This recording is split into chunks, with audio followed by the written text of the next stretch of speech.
ప్రధాని మోదీతో AP CM Chandrababu భేటీ. రాష్ట్రానికి ఆర్థిక సాయం, ఇతర అంశాలపై చర్చ. ఏపీ సీఎం చంద్రబాబు గురువారం ప్రధాని మోదీతో భేటీ అయ్యారు. రాష్ట్ర ఆర్థిక పరిస్థితిని ఆయనకు వివరించారు. విభజన హామీల అమలుతో పాటు పోలవరం నిర్మాణం, మౌలిక వసతుల కల్పన, ప్రాజెక్టుల మంజూరుపై చర్చించారు. అలాగే కేంద్ర బడ్జెట్లో రాష్ట్రానికి నిధుల కేటాయింపు, పారిశ్రామిక రంగాలకు రాయితీ, ఫుడ్ ప్రాసెసింగ్ యూనిట్ల ఏర్పాటుకు సహకారం అందించాలని కోరారు. అదేవిధంగా ప్రత్యేక హోదా గురించి కూడా చర్చించినట్లు తెలుస్తుంది. ప్రత్యేక హోదా ఇవ్వలేని పక్షంలో రాష్ట్రానికి రాయితీ ఏర్పాటు చేయాలని, ప్రత్యేక రాయితీ యూనిట్ ఏర్పాటు చేయాలని చంద్రబాబు కోరారు.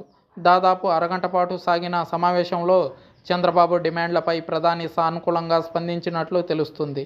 అంతకుముందు కేంద్ర మంత్రి పీయూష్ గోయల్తో భేటీ అయిన చంద్రబాబు వివిధ అంశాలపై మాట్లాడారు.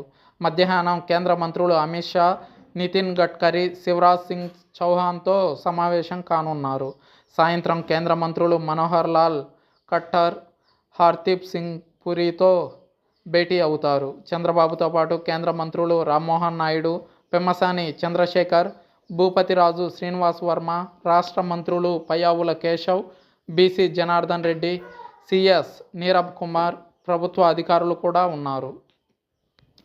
సీఎం చంద్రబాబు ఈ నెల 5న ఉదయం 9 గంటలకు నీతి ఆయోగ్ సీఈఓ సుబ్రహ్మణ్యం, ఉదయం 10 గంటలకు ఆర్థిక మంత్రి నిర్మలా సీతారామన్, ఉదయం 10:45 కేంద్ర ఆరోగ్య మంత్రి జేపీ నడ్డా, మధ్యాహ్నం 12:30 కేంద్ర మంత్రి అథవాలేతో భేటీ అవుతారు. అనంతరం పలువురు పారిశ్రామికవేత్తలతో పాటు జపాన్ రాయబారితో సీఎం భేటీ అవుతారు.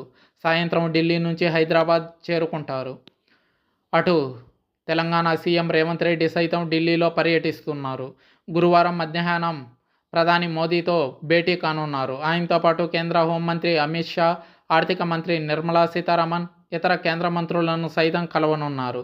రాష్ట్రానికి రావాల్సిన పెండింగ్ నిధులు సహా విభజన హామీల సమస్యల పరిష్కారానికి చర్యలు చేపట్టాల్సిందిగా విజ్ఞప్తి చేయనున్నారు. ఈ నెల 6న ఇరు రాష్ట్రాల సీఎంల భేటీ సందర్భంగా విభజన హామీలు, పెండింగ్ అంశాలు చర్చించనున్న క్రమంలో ఈ అంశాన్ని కూడా ప్రధాని దృష్టికి తీసుకెళ్లనున్నట్లు తెలుస్తుంది.